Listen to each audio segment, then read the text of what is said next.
Hello बच्चों, good morning. Class 10th का Bihar board का हिंदी बुक गोधौलिक गद्य खंड का पहला चैप्टर है, जिसका नाम है श्रम विभाजन और जाति प्रथा।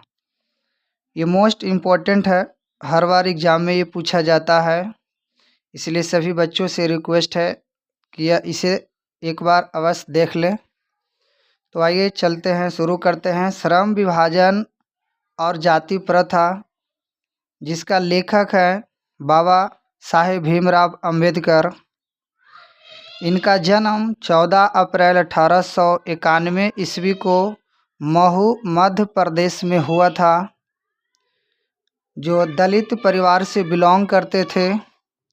इनकी माता का नाम भीमाबाई और पिता का नाम रामजी सकपाल।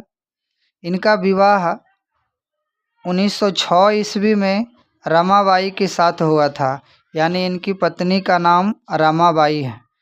ये मैट्रिक का परीक्षा 1907 में दिए थे।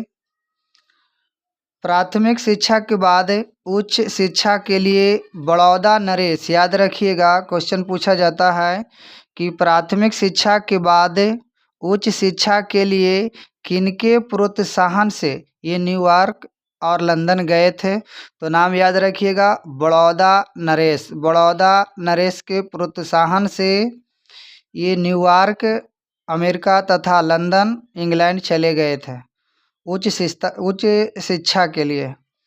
कहते हैं कि इनके चिंतन और रचनात्मक के 3 प्रेरक व्यक्ति थे, जिनका नाम है बुद्ध, कबीर और ज्योतिबा फुले। इन्होंने डॉक्टर भीमराव अंबेडकर जी ने अपने 3 प्रेरक व्यक्ति को चिंतन और रचनात्मक के रूप में माने, जिनका नाम बुद्ध, कबीर, ज्योतिबा फुले है। इन्हीं के रास्ता को इन्होंने भी अपनाए।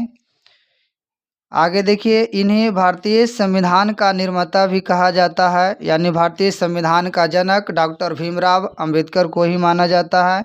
इन्होंने संविधान के प्रति बहुत सारे योगदान दिए हैं, जो आज भी हमारे भारत देश में जितने सारे जो कानून व्यवस्था चल रहा है, ये इन्हीं का बनाए हुए संविधान के अनुसार चल रहा है। इन्हें भारतीय संविधान का निर्माता कहा जाता है, यानी कि भारतीय संविधान का जन्मदाता इन्हीं को माना जाता है।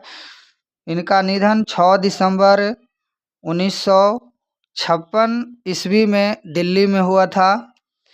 इनकी प्रमुख रचनाएं the caste in India, their mechanism, genesis and development, who are Shudras, Buddha and Dhamma, annihilation of caste, who are they, the rise and fall of Hindu women आदि।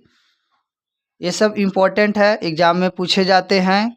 पूछ दिया जाएगा कि हु आर शुद्राज के लेखक कौन है, तो डॉक्टर भीमराव अंबेडकर जी हैं। पूछ देंगे द कास्ट इन इंडिया के लेखक, देयर मैकेनिज्म, जेनेसिस एंड, ये सब लिखे हैं डॉक्टर भीमराव अंबेडकर जी। इनका सभी रचना संपूर्ण वाग्मय के नाम से भारत सरकार द्वारा 21 खंडों में प्रकाशित है। याद रखिएगा कि इनके जितने सारे रचना है, वो कितने खंडों में बटा हुआ है, प्रकाशित है, तो 21 खंडों में प्रकाशित है। यह पाठ इनके भाषण, याद रखिएगा कि यानी एनिहिलेशन ऑफ कास्ट, यह पाठ इनके भाषण एनिहिलेशन ऑफ कास्ट से लिया गया है, यानी श्रम विभाजन और जाति प्रथा जो पाठ आज हम लोग पढ़ रहे हैं, वो कहाँ से लिया गया है, तो एनिहिलेशन ऑफ कास्ट से ली गई है, जिसे ललई सिंह यादव द्वारा हिंदी में रूपांतरण किया गया था।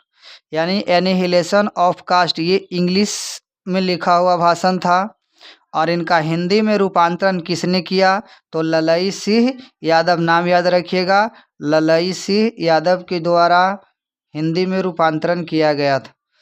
अरे यह भाषण जाति पाति तोड़क मंडल लाहौर के वार्षिक सम्मेलन में कब देने वाले थे, तो 1936 में 36 के अध्यक्षीय भाषण के रूप में तैयार किया गया था, लेकिन किसी कारणवश ये स्थगित कर दिया गया था, ये भाषण नहीं दे पाए थे।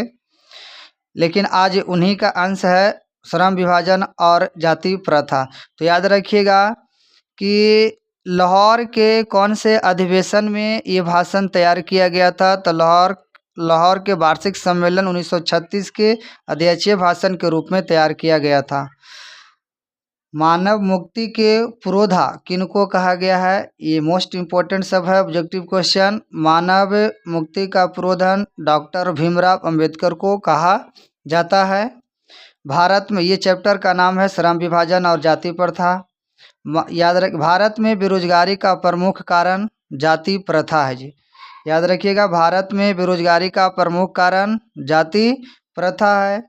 अंबेडकर की दृष्टि में भाईचारे का वास्तविक रूप कैसा होना चाहिए? तो दूध और पानी के मिश्रण की तरह होना चाहिए, कि जिस तरीक़ा से दूध में पानी को डाल दिया जाता है तो पूरा के पूरा दूध हो जाता है, उसी तरीक़ा से यहाँ पर बतलाते हैं कि आपस में मित्रता होना चाहिए, कोई भेदभाव नहीं रखना चाहिए। फिर कहते हैं आदर्श समाज। आदर्श समाज डॉक्टर भीमराव अंबेडकर जी के अनुसार आदर्श समाज कैसा होना चाहिए? तो स्वतंत्रता, समानता और भाईचारा पर आधारित है। जाति प्रथा श्रम विभाजन के साथ साथ किसका रूप लिए हुए है? तो श्रमिक विभाजन का रूप लिए हुए है। जाति प्रथा श्रम विभाजन के साथ साथ श्रमिक विभाजन का रूप लिए हुए है। आधुनिक मनु के नाम से कौन जाने जाते हैं? तो डॉक्टर भीमराव अंबेडकर जी जाने जाते हैं जी। ये चैप्टर मोस्ट इम्पोर्टेंट है, टॉपिक जो हर बार एग्जाम में पूछे जाते हैं, इसलिए इसे याद कर लें बढ़िया से, ताकि एग्जाम में कोई प्रॉब्लम न हो। फिलहाल आज के लिए इतना ही, फिर अगले क्लास में मिलेंगे।